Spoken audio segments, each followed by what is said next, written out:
Hello, this is Matt on the Moon Lambo channel. An amendment to the infrastructure bill in the United States that would have protected XRP validators and developers has failed, as I covered in my very last video. So, next topic, like, what's next? What is the path forward here? Well, I've got some stuff on that I want to talk about, including this piece from You Today, titled Cardano Creator Wants to Organize Rally in Washington to Support Crypto.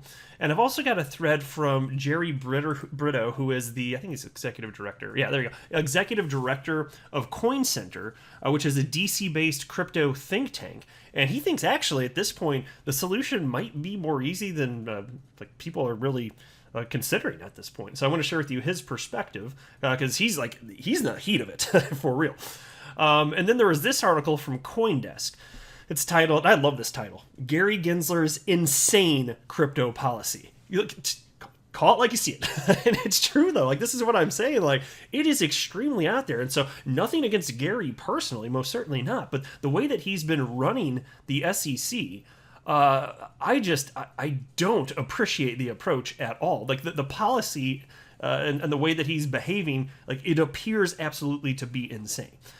But before I go any further, I do want to be clear at the outset. I don't have a legal or financial background of any kind. I'm not offering legal or financial advice, and you should not buy or sell anything because of anything I say or write.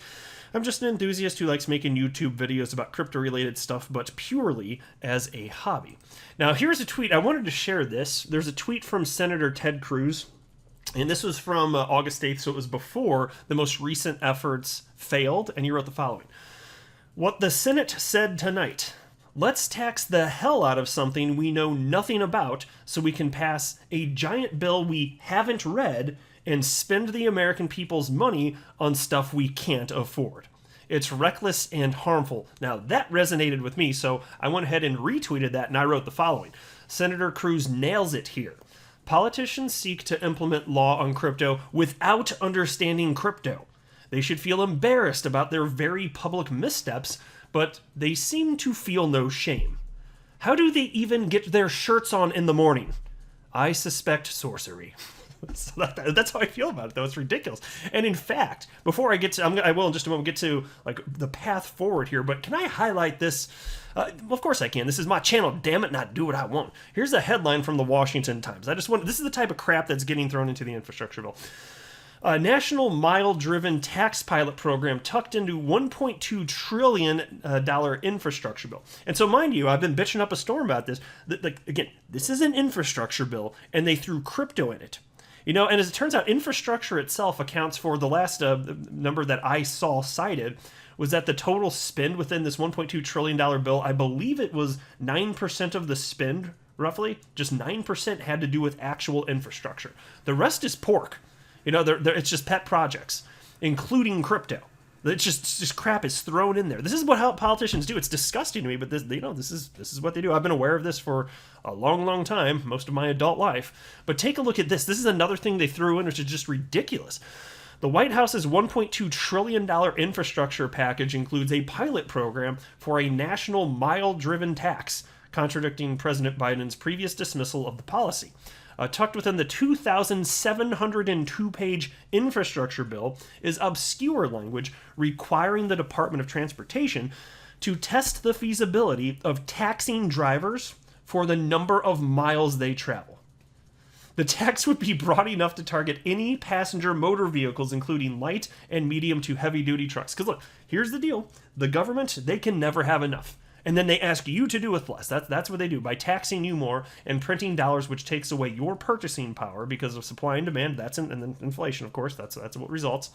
That's what they're doing here. So that's why I just want to highlight one thing, because it's so absurd to me. It has nothing to do with infrastructure, but they're sneaking stuff in that they couldn't independently get passed. And then it's just the optics, because if you vote against the infrastructure bill, you're against infrastructure? That's not bad.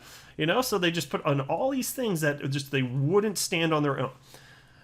It's repulsive, but again, it's politics. Welcome to politics, right? And so then this headline, Cardano Creator wants to organize rally in Washington to support crypto. After the U.S. Senate failed the cryptocurrency industry, IOHK CEO Charles Hoskinson is now willing to take it to the streets. The Cardano creator has tweeted about making phone calls to organize a rally in Washington, D.C. And so he tweeted out the following: I think it's about time we get a rally going in Washington, D.C. I'm going to make some phone calls. More on this later. And so I tell you what, if this happens, I've never gone to any sort of rally having anything to do with anything even remotely political. Not that crypto should be political, but in this sense it is because of the government. They're making it political.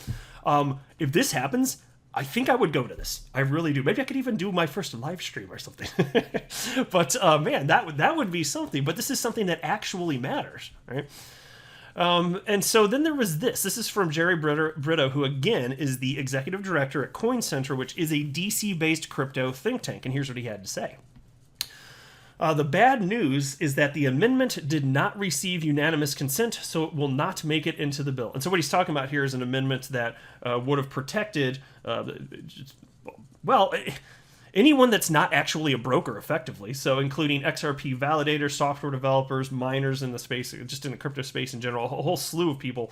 But the amendment, it completely failed. And so I think we're all caught up to speed sufficiently. If you need additional information, just watch my very last video where I went a bit more in depth on that, but that's not the purpose of this particular video.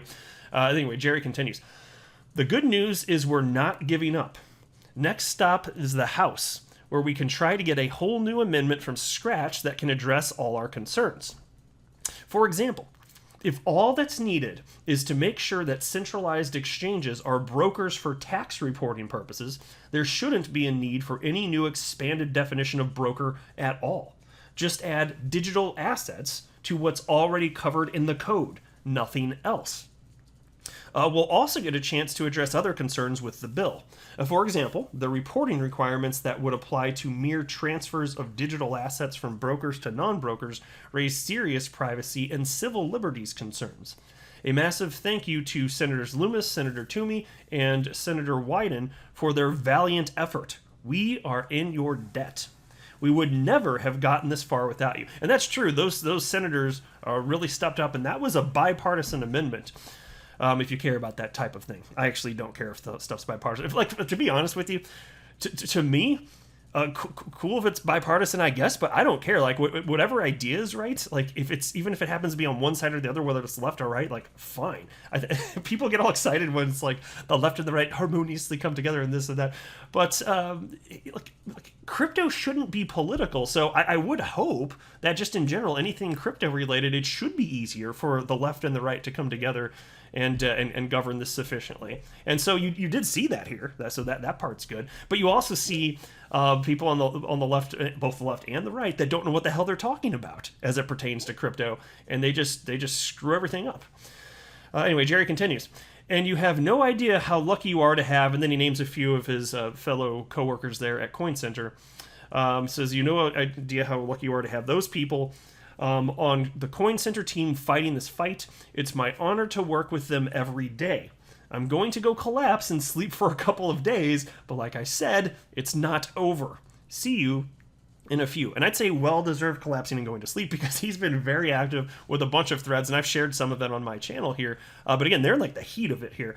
So this is not done. I still am optimistic that what is right will be done, because the idea that running an XRP validator makes you a broker, and then the requirement to collect all sorts of information that it's impossible for you to collect, it's so absurd. It's so extreme that it's hard for me to fathom that would stand. You know, the crypto space, everybody in crypto, like, we're making a ruckus, and rightfully so. Now into this piece from CoinDesk. Gary Gensler's insane crypto policy. Yes, indeed. Call it what it is. Insane. Does cryptocurrency need new regulatory disclosure mandates from Washington, D.C. to be of service to consumers? No. But that is what Securities and Exchange Commission, SEC Chairman Gary Gensler, is seeking. As stated in a speech on August 3rd, Gensler indicated he wants to double down on the same tried and failed approach his predecessor used. From disclosure-heavy mandates to investor protection obsession, everything he has proposed is a regulatory version of insanity, doing the same thing but expecting different results. So let me pause there. This is I was talking about this a little bit actually in my last video. Gary Gensler, like, I think it was my last video anyway. I've said it a few times, honestly, but it does seem to me that Gary Gensler, he's running the SEC very similar to how his predecessor Jay Clayton did. They really did. It's just onerous regulations and extreme power grabs while refusing to offer clarity to the space and pretending that there already is clarity in the space, which there is not. Right.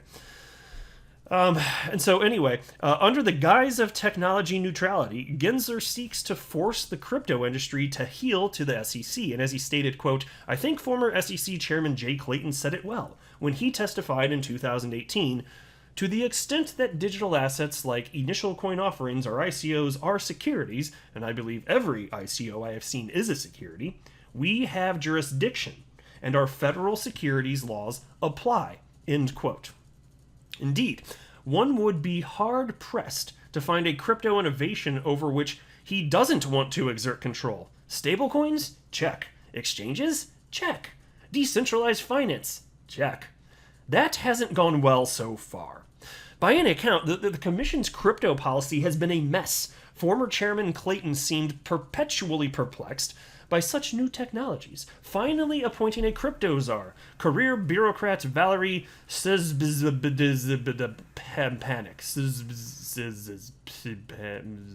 nailed it, in 2018. Yeah, that is how you say the last name. A year later, she and Corporation Finance Director William Hinman produced a widely panned 13-page crypto framework. The document was so impenetrable, SEC Commissioner Hester Peirce compared it to highly abstract Jackson Pollock painting. The other major Clayton-era guidance came from a 2018 speech where Hinman declared Ether, the currency for the second biggest crypto blockchain Ethereum, was not a security. The crypto world cheered, but in the closely watched Ripple litigation, the Commission has now disavowed that finding. Dun, dun, dun. Look, guys, let me pause. What has everybody in the XRP community been saying since the beginning of this litigation, the SEC going after Ripple? If you're in crypto and you're cheering on these terrible happenings with Ripple and XRP, just be warned, you're next. Even if it's even Ethereum. We even warned the people within the Ethereum community, you are next. They're coming for you. You are not protected. And there's no guarantee that lawsuit will be brought against them, but everybody's in the crosshairs, effectively, right? And Peace continues, other than these two instances, SEC guidance has largely come not from official rulemaking, but from punitive subpoenas and court appearances. But even if the Commission was less scattershot, it's not clear forcing the nascent industry into a Depression-era disclosure regime would protect those retail investors Gensler has in mind. A review of recent press releases reveals multiple enforcement cases against alleged fraudsters that were already beholden to Commission mandates. Empirical studies have repeatedly shown the federal disclosure regime does more to employ myriad compliance professionals than stop scam artists. It is also telling that the least regulated way issuers can raise capital, Regulation D506B, Reg D, which mandates no disclosures, is also the most successful. In 2019, it raised $1.5 trillion and outpaced the public markets, an impossibility if investors feared widespread fraud. Too bad that securities law paternalistically blocks most investors from Reg D opportunities. Only 13% of potential investors qualify because financial and sophistication thresholds limit eligibility. Yeah, indeed. So that's another thing that's always bothered me. You're not allowed to buy things that the rich people are allowed to buy because you're not sophisticated enough. So they're basically, it's so offensive to me, the way that they look down on you. It's like you don't know what's best for you, but we, the government, do know what's best for you, so we're not going to allow you to purchase certain things unless you meet a ridiculously high income or net worth requirements. So you have to have at least a net worth of $1 million or annually pull in at least $250,000. If you don't, which is not most people, obviously. And if you don't have that, then you cannot buy these things because we, the government, know better than you, and you're not allowed to, which is why you, if you're listening to this and you don't meet those requirements, you cannot buy Ripple the company. But if you do meet those requirements, you can buy Ripple the company because it is sold on secondary markets. So Ripple's not a publicly traded company, obviously, but you can buy part of the company. You can. You absolutely can. But there's strict requirements. They think that you're too stupid for your own good, though. And so for me, I'm wired a different way. The way this stuff has always struck me is, how about a greater emphasis on personal responsibility? Because if somebody makes a bad financial system and gets wrecked, damn it, it's their fault. It's absolutely their fault, because you're taking away freedom and opportunity from people by taking this position that they're too stupid for their own good. It's just offensive. I don't like this crap. Anyway, and then the piece continues. And they tend to cluster in America's elite zip codes, meaning the best deals go to people who need them least. Retail investors are mostly left with post-IPO scraps, as Georgia School of Law professor Usha Rodriguez states, quote, "Securities law in theory, as in practice, marginalizes the average investor without acknowledging that it does so, let alone justifying it," end quote. That's how I look at it too. I share that perspective. Under Gensler's crypto leadership, this financial marginalization will continue to block opportunities for wealth creation where they are greatest, perhaps in all of history. Instead, Gensler should change course and approach crypto with a measure of humility and cooperation. And this would include the following. And he's got 5 bullet points here. Number 1, ditch the 2019 framework. 2, acknowledge the Commission's role in creating the uncertainty surrounding crypto security status. Yeah, let me just say right there, not going to happen. But I agree, it should. That would be the right thing to do, but it's not going to happen. 3, ask Congress to update the definition of security to clearly define what digital assets fall under the Commission's ambit and which do not. 4, drop all prosecutions against non-fraudulent crypto issuers and impose a moratorium against further prosecutions until Congress updates its definitions. Pause right there.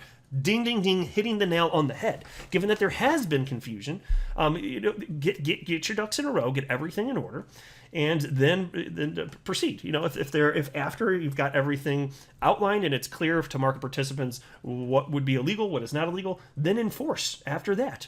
And if you end up having legal clarity in such a way that it does turn out that what's happening right now would be considered illegal, still, if it happened before the clarity, you don't go after those entities, including Ripple. And number 5, direct all crypto prosecutions against alleged fraudsters. And then they wrap up by stating, SEC regulators should want to give honest innovators certainty and breathing space.